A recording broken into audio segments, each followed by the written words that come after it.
Hello everyone, आज है 21 जुलाई और आज इस वीडियो में हम बात करने जा रहे हैं एनसीसी लिमिटेड के बारे में। देखिए, कंस्ट्रक्शन और इंजीनियरिंग सेक्टर से जुड़ी हुई एक काफ़ी दमदार कंपनी है। पिछले काफ़ी ज़्यादा वक्त से एक बहुत बड़ा प्रेशर इसके ऊपर बना हुआ है। एक लंबे अरसे से ये शेयर एक प्रेशर झेल रहा है और काफ़ी ज़्यादा इसमें हमें गिरावट भी देखने को मिली। हालांकि एक बाउंस बैक भी हमें देखने को मिला, लेकिन पिछले कुछ दिन से शेयर में कोई उतनी ज़्यादा तेज़ी हमें देखने को नहीं मिल रही है। इस वीडियो में हम बात करेंगे एनसीसी के शेयर में खरीदारी करना सही रहेगा कि नहीं और किस प्राइस पर आपको बाइंग करनी चाहिए और कितना आप टारगेट वहां से अज्यूम करके चल सकते हैं। तो देखिए, वीडियो को मैं शुरू करूं उससे पहले अगर आपने अभी तक चैनल को सब्सक्राइब नहीं किया है तो प्लीज अभी इसे सब्सक्राइब कर लीजिए, क्योंकि आगे भी बहुत सारे वीडियोस हैं जो आपको काफी ज्यादा हेल्प करेंगे। तो चलिए शुरू करते हैं। तो जैसे कि आप देख सकते हैं कि एनसीसी का शेयर अभी 32 रुपए के आसपास ट्रेड कर रहा है। आज भी एक हल्की सी गिरावट देखने को यहाँ पर जरूर मिली है। पिछले कुछ दिन से मार्केट में एक बहुत बड़ी रैली थी, लेकिन फिर भी एनसीसी के शेयर में वो तेजी हमें देखने को नहीं मिली है। सिर्फ 3.5% के आसपास का ही यहाँ पर ग्रोथ है। 29 रुपीज तक का लो बना था और 33 से 34 रुपए तक का हाई बना, वापस शेयर नीचे टूट गया। वापस अब तेजी यहाँ पर थोड़ी सी देखने को जरूर मिली है। पिछले एक साल में देखें तो 58% की गिरावट है। तकरीबन 80 रुपए से गिरता हुआ शेयर नीचे आया था, 16 रुपए तक का इसने लो बनाया, बाउंस बैक किया, गिरावट आई, बाउंस बैक किया और धीरे धीरे ही सही लेकिन ऊपर उठता हुआ देखने को हमें शेयर जरूर मिल रहा है। पिछले 3 साल की बात करें तो 65% की एक भयंकर गिरावट हम देख चुके हैं।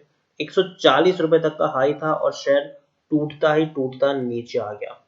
पहले जो गिरावट आई थी उसका रीजन साफ था कि आंध्र प्रदेश में सरकार चेंज हुई थी और वहां पे एनसीसी के काफी ज्यादा प्रोजेक्ट चल रहे थे। जैसे ही गवर्नमेंट चेंज हुई, उनके सारे प्रोजेक्ट कैंसिल कर दिए गए और शेयर टूट के बिखर गया। इतना टूट गया था कि 50 रुपए तक शेयर आ गया, लेकिन बाद में कोरोना आया और कोरोना ने ऐसा इस पे झटका दिया कि 16 रुपए तक शेयर टूट गया। लेकिन अब धीरे धीरे ही सही लेकिन ऊपर उठने की कोशिश ये शेयर जरूर कर रहा है। पिछले 10 साल का अगर हम यहाँ पर चार्ट देखेंगे तो काफी इंटरेस्टिंग चार्ट है। 10 साल में एनसीसी के शेयर में काफी ज्यादा उठापटक देखने को मिली है। अब देखिए, यहाँ पर शेयर 123 रुपए के आसपास था। भयंकर गिरावट हम ऑलरेडी देख चुके थे एनसीसी में। 12 रुपए तक शेयर टूट गया था, 12 रुपए तक। लेकिन बाद में क्या हुआ, एक बड़ी रैली आई, वापस नीचे गिरा, वापस बड़ी तेजी आई, वापस नीचे गिरा, वापस बड़ी रैली आई, वापस नीचे गिरा, वापस एक बड़ी रैली की तरफ से आगे बढ़ रहा है।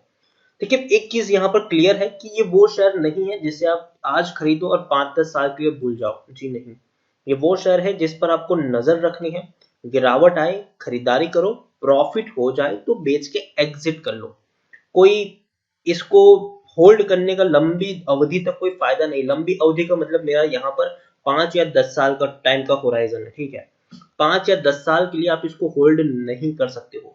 आपको इसको चेक करना पड़ेगा, हर क्वार्टर में आपको इसको चेक करना पड़ेगा कि किस तरीके का इसका परफॉर्मेंस है। अब यहाँ से क्या करना चाहिए वो आपको हर क्वार्टरली आपको यहाँ पर चेक करके डिसाइड करना होता है। यहाँ पर देखिए, स्मॉल कैप स्टॉक है, ये 2000 करोड़ के आसपास का मार्केट कैप है। एनएससी में देखेंगे तो तकरीबन 2 करोड़ के आसपास का वॉल्यूम ट्रेड हमें देखने को मिल रहा है। शेयर होल्डिंग में देखिए तो प्रमोटर अपनी होल्डिंग को यहाँ पर बढ़ा रहे हैं। 18% की जो होल्डिंग थी आज वो 19.5% के आसपास है। एफआईएस के पास 14% की होल्डिंग है, म्यूचुअल फंड के पास 17-18% की होल्डिंग है। यहाँ पर प्रमोटर कौन है, एवीएसएल होल्डिंग प्राइवेट लिमिटेड, जिनके पास 8.14% की होल्डिंग है। मेन प्रमोटर है ये। 34% की होल्डिंग गिरवी भी है। एक नेगेटिव पॉइंट यहाँ पर जरूर है। 16 म्यूचुअल फंड स्कीम ने पैसा लगाया है, हालांकि इसका अपडेटेड है। लेकिन एक आप यहाँ पर देखिए, हाईएस्ट पब्लिक शॉर्ट में आपको दिख रहा है रेखा झुनझुनवाला। रेखा झुनझुनवाला जो राकेश झुनझुनवाला जी की वाइफ है, राकेश झुनझुनवाला जी की भी यहाँ पर होल्डिंग है एनसीसी में। एक बहुत बड़ी होल्डिंग हमें राकेश झुनझुनवाला जी की यहाँ पर देखने को मिल रही है पिछले काफी वक्त से। इंडिविजुअल इन्वेस्टर होल्डिंग 35% के आसपास है। छोटा शेयर है लेकिन डिविडेंड अच्छा खासा पे कर रहा है। 75% का डिविडेंड पे कर रहा है। ₹1.50 का डिविडेंड इन्होंने पिछले साल अगस्त महीने में पे किया था। इस साल भी डिविडेंड पे करेंगे ऐसी उम्मीद जरूर यहाँ पर जताई जा रही है। एनसीसी के बारे में अगर हम बात करें तो एनसीसी के बारे में सबसे पहले मैं आपको इनका टेक्निकल रेटिंग दिखाऊं तो काफी अच्छी दिखाई दे रही है और काफी सस्ता इसका पी है। किसी को भी ललचाने के लिए काफी है। 5.16 इंडस्ट्री पी 14.65 है।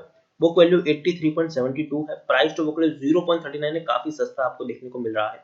ईपीएस 6.26 है। डिलीवरी तकरीबन 25 के आसपास देखने को मिली है। According to Moneycontrol user 92% लोग यहाँ पर खरीदने की सलाह दे रहे हैं और 8% लोग बेचने की बात कर रहे हैं। 92% लोग यहाँ पर कह रहे हैं कि भैया बढ़िया मौका है, खरीदारी कर लो, डरने की जरूरत नहीं है। जबकि 8% लोग ऐसे हैं जिनका मानना है कि अब आप चाहे तो मुनाफा वसूली करो और एग्जिट कर लो। यहाँ पर हम अगर देखें तो आप देख सकते हैं कि मार्च क्वार्टर में अच्छा खासा प्रॉफिट इनको जरूर हुआ था, जबकि कोविड की खबरें भी आ चुकी थी उस वक्त, और कोविड के चलते मार्च महीना जो था वो आधा मार्च महीने में लॉकडाउन ऑलरेडी लागू हो गया था। फिर भी 66 करोड़ के आसपास का उन्होंने मुनाफा कमाया है। इससे पहले दिसंबर में 102 करोड़ था, उससे पहले 80 करोड़ था, उससे पहले 75 करोड़ था, उससे पहले 175 करोड़ था। डेफिनेटली पिछले 4 क्वार्टर के मुकाबले काफी कम प्रॉफिट जरूर कमाया है। और इवन जब जून के नतीजे आएंगे तो वो भी उतने अच्छे नहीं होंगे, क्योंकि पूरा जून क्वार्टर लॉकडाउन में गुजरा है और कंस्ट्रक्शन से जुड़ी हुई कंपनी है, तो डेफिनेटली उनका कामकाज बंद था, कोई काम नहीं हुआ है। इवन जितने भी इनके प्रोजेक्ट्स थे वो भी डीले हो चुके हैं, तो वो चीज भी हमें यहाँ पर याद रखनी चाहिए।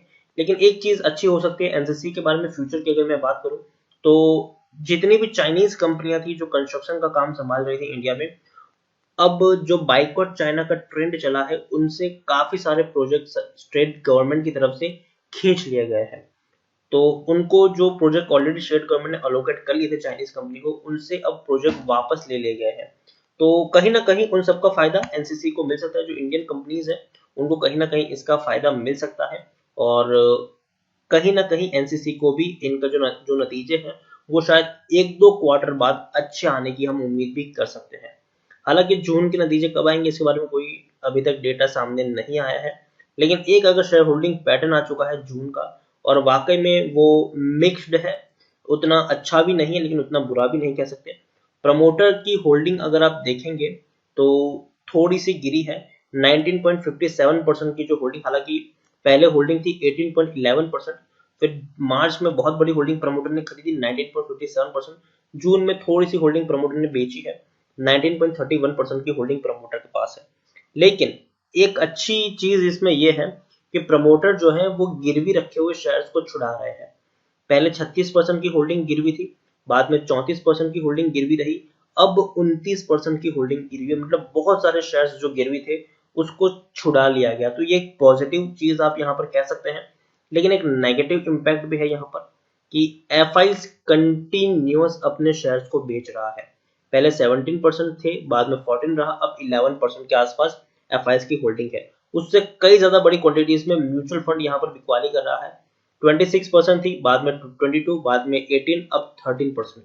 तो एक बहुत बड़ी क्वांटिटी यहाँ पर म्यूचुअल फंड ने भी बेची है। तो नेगेटिव पॉइंट यहाँ पर यही है, एफआईज ने और म्यूचुअल फंड ने एक बहुत बड़ी क्वांटिटी बेची है यहाँ पर, जबकि प्रमोटर ने थोड़ी सी होल्डिंग थोड़ी सी बेची, लेकिन गिरवी बहुत सारे जो शेयर्स थे उसको छुड़ाया भी है। तो पॉजिटिव चीज भी है, लेकिन जितनी पॉजिटिव है उतनी नेगेटिव चीज भी यहाँ पर हमें देखने को मिल रही है। तो ये भी हमें ध्यान रखना चाहिए कि बड़े बड़े फंड हाउसेस बिकवाली कर रहे हैं, लेकिन प्रमोटर जो है वो कहीं ना कहीं थोड़े से पॉजिटिव इसमें जरूर दिखाई दे रहे हैं।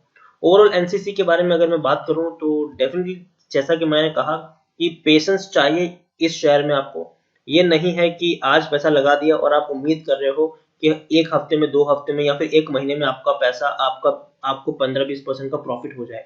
जी नहीं, आपको पेशेंस चाहिए यहाँ पर। अगर आप में पेशेंस है यहाँ पर कम से कम 9 या 10 महीने तक टिके रहने का, तभी आप इसमें पैसा लगाएं, वरना आप इससे दूर रहे तो ही बेहतर होगा। मैं यही कहूंगा कि अगर आपको पैसा लगाना है तो कम से कम आपको 9 या 10 महीने का टाइम इसको देना पड़ेगा, पहली चीज। दूसरी चीज, 32 रुपए के ऊपर शेयर है, शायद थोड़ा सा नीचे यहाँ से जा सकता है। अगर आपको 30 रुपए के आसपास मिल जाता है तो एक अच्छी बाइंग आपके लिए हो सकती है। एक और मैं यही कहूंगा कि एक साथ, जो मैं अपने हर वीडियोस में कहता हूँ एनसीसी के हर वीडियोस में मैंने कहा है कि एक साथ एक ही प्राइस पर बहुत सारे शेयर्स मत खरीदो, गलती से भी मत खरीदो। रीजन ये है कि ये अगर थोड़ा ऊपर जाएगा तो बाद में थोड़ा नीचे भी आएगा। तो अगर जब भी ये नीचे आता है, ये सोच के खरीदारी करो कि आपको इसमें एवरेज करना ही पड़ेगा। अगर आपको 100 शेयर खरीदने हैं तो पहले 20 शेयर ही खरीदो। अगर नीचे आ रहा है तो और 20-25 शेयर खरीदो, फिर वेट करो, अगर नीचे आ रहा है तो और 20-25 शेयर खरीदो। एक साथ एक ही प्राइस पर बहुत सारे शेयर्स खरीदने की गलती मत करिए। यहाँ पर छोटी छोटी क्वांटिटी खरीदते जाइए और यहाँ से कम आप 9 या 10 महीने का टाइम पीरियड लेके चलिए, जरूर ये शेयर आपको 40 रुपए से भी ऊपर ट्रेड करता हुआ देखने को मिल जाएगा, लेकिन आपको वक्त देना पड़ेगा। फौरन अगर आपको पैसा चाहिए तो ये वो आपके लिए शेयर बिल्कुल भी नहीं है। अभी मैं कह रहा हूं एक साथ बहुत सारे शेयर्स मत खरीदो, जब भी गिरावट आए तब तो थोड़ी थोड़ी क्वांटिटी ऐड करो और कम से कम 9 या 10 महीने का टाइम पीरियड लेके चलिए आपको यहाँ पर, तो ही आपको यहाँ पर फायदा होगा। और दूसरी चीज, थोड़ा सा रिस्की शेयर है तो रिस्क भी आप थोड़ा दिमाग में रख के चलिए कि ऐसा नहीं है कि ये शेयर मतलब फंडामेंटली बहुत ज्यादा स्ट्रांग है। जी नहीं, फंडामेंटली उतना ज्यादा स्ट्रांग नहीं है, लेकिन सस्ते प्राइस पर अवेलेबल है और हर बार देखा गया है कि जब भी ये शेयर इतना सस्ता मिल रहा है तो इसने बाउंस बैक भी किया है, तो बाउंस बैक करने के चांसेस भी इसके आने वाले दिनों में देखने को मिल जाएंगे। तो खरीदा हुआ है तो मेरे हिसाब से अगर आपका नजरिया लंबी दूरी का है तो आप होल्ड कर सकते हो, और शॉर्ट टर्म का अगर आपका नजरिया है तो आप चाहे तो मुनाफा वसूली भी कर सकते हो। कम से कम 9 या 10 महीने का टाइम पीरियड लेके चलिए, आपको जरूर फायदा होगा। तो इसी के साथ वीडियो को एंड करूंगा। अगर आपको वीडियो पसंद आया तो प्लीज इसे लाइक कर शेयर करें। अगर आप चैनल पर पहली बार आए तो प्लीज सब्सक्राइब करें, और एनसीसी लिमिटेड के बारे में आप क्या सोचते हैं वो भी आप मुझे कमेंट में लिखकर बता सकते हैं। Thank you.